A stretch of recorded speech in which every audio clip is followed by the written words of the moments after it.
মহিলা মাদ্রাসার আবাসিক ব্যবস্থাপনা নিয়ে প্রায় বিতর্ক তৈরি হয়। এ ব্যাপারে আপনার দৃষ্টিভঙ্গি জানতে চাই। আবাসিক মহিলা মাদ্রাসা সম্পর্কে আপনার সার্বিক অভিমত কি?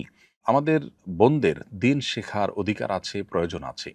বিশেষ করে মায়েরা তারা আগামীর প্রজন্মকে গড়ে তোলেন এবং আমাদের শিশুদের সবচেয়ে বড় এবং প্রথম শিক্ষক হলেন মায়েরা। অতএব তাদের মধ্যে দিনী চেতনা জাগ্রত করবার জন্য নানামুখী দাওয়াতি আয়োজন আমাদের নিতে হবে, দাওয়াতি উদ্যোগ আমাদের নিতে হবে। মহিলা মাদ্রাসাগুলো আলেমা, হাফেজা, দায়ে ইলাল্লাহ তৈরির কাজ করছে।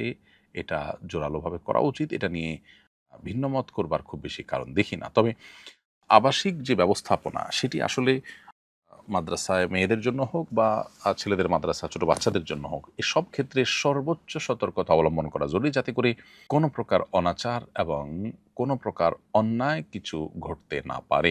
সেটি যদি যথাযথভাবে সম্পাদন করা না যায়, বরং সেটা যদি অনাচারের আপনার পরিমাণ বাড়তে থাকে, তাহলে সেক্ষেত্রে সেটা তো জায়েজ হবে না। নিজের সন্তানকে কেউ দেওয়ার আগে অবশ্যই আবাসিক যদি দিতে হয়, তাহলে সেক্ষেত্রে আবাসিক ব্যবস্থাপনা, সেখানে সিসি ক্যামেরা আছে কিনা, যথেষ্ট মনিটরিং আছে কিনা, শরিয়ার প্রতিপালন যথাযথভাবে হয় কিনা এবং দায়িত্বশীলরা সর্বোচ্চ সতর্ক কিনা, বিষয়গুলো দেখা তাদের কর্তব্য। আর যারা দায়িত্বশীল আছেন, যারা মাদ্রাসাগুলোর পরিচালনার সাথে ব্যবস্থাপনার সাথে জড়িত আছেন, তাদের কর্তব্য হলো এই মাদ্রাসাগুলোকে সকল প্রকার বিতর্কের ঊর্ধ্বে রাখা এবং তুলে ধরা।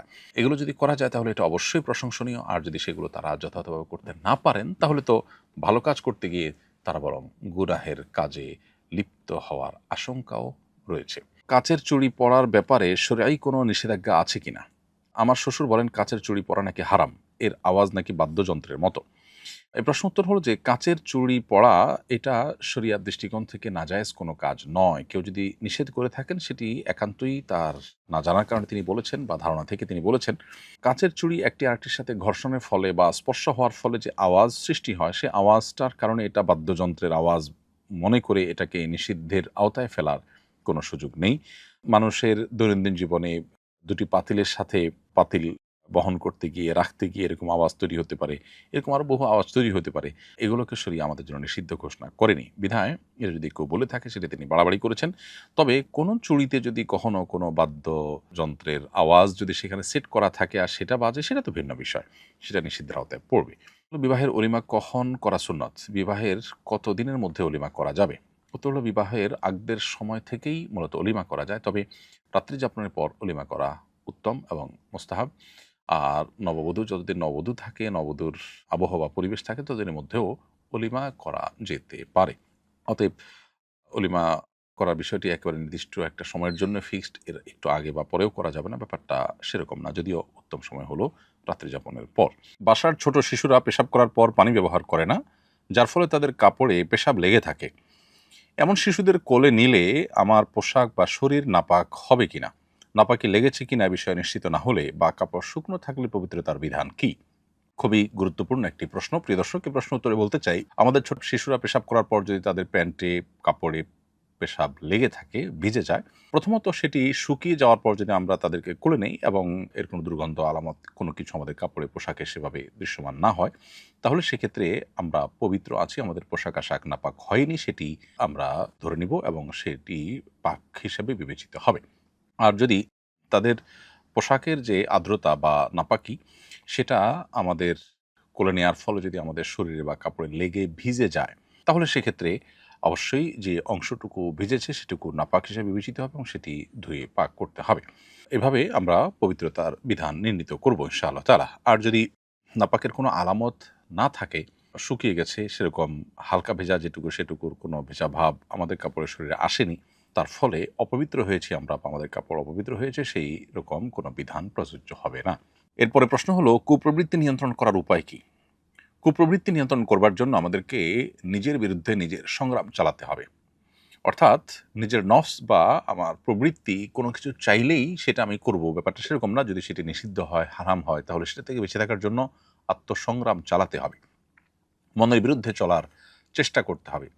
এক্ষেত্রে আমাদের জন্য সবচেয়ে বড় বাধা হলো শয়তানের ওয়াসওয়াসা এবং শয়তানের ফাঁদগুলো।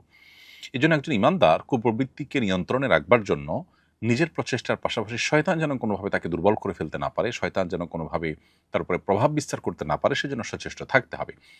যে সমস্ত গুনাহগুলোর ব্যাপারে শরিয়া আমাদেরকে সতর্ক করেছে, কোরআন হাদিস আমাদেরকে সতর্ক করেছে, যে গুনাহগুলোর সাথে শয়তানের কোনোভাবে লিঙ্ক প্রমাণিত হয়, সেগুলো থেকে বেঁচে থাকার সর্বোচ্চ চেষ্টা করতে হবে। দৈনন্দিন জীবনে সুন্নাহর অনুসরণ, এবং কোরআন হাদিস নিষিদ্ধ বিষয়গুলো থেকে বেঁচে থাকা, স্পেশালি আপনার মিউজিক, তারপরে আপনার হারাম উপার্জন, তারপর শয়তানের বিচরণ ক্ষেত্রগুলোতে বিচরণ বা শয়তানের নির্দেশিত পথে পথ চলা, এবং যৌনতা সংশ্লিষ্ট যে গুনাহগুলো আছে সেগুলোতে লিপ্ত হওয়া, বিকৃতিতে লিপ্ত হওয়া, এগুলো শয়তানের মাদাখেল বা শয়তান মানুষের ভিতরে প্রভাব বিস্তার করার যে উপায়গুলো আছে সেগুলোর মধ্যে থেকে অন্যতম। এই জন্য এই বিষয়গুলো থেকে বিশেষভাবে বেঁচে থাকার জন্য সচেষ্ট আমাদেরকে থাকতে হবে ইনশাআল্লাহ। তাহলে নিজের কুপ্রবৃত্তিকে আমরা নিয়ন্ত্রণ করতে পারবো। সেই সাথে আল্লাহ তাআলার কাছে দোয়া করতে হবে। নবী সাল্লাল্লাহু আলাইহি ওয়াসাল্লাম বিভিন্ন রকমের দোয়া আমাদেরকে শিখিয়েছেন। আল্লাহুম্মা আতি নাফসি তাকওয়াহা ওয়া যাক্কিহা ওয়া আনতা খায়রু মান যাক্কাহা। আল্লাহ, আপনি আমার নফসকে পবিত্র করুন, আপনি সর্বোত্তম পবিত্রকারী নফসের জন্য।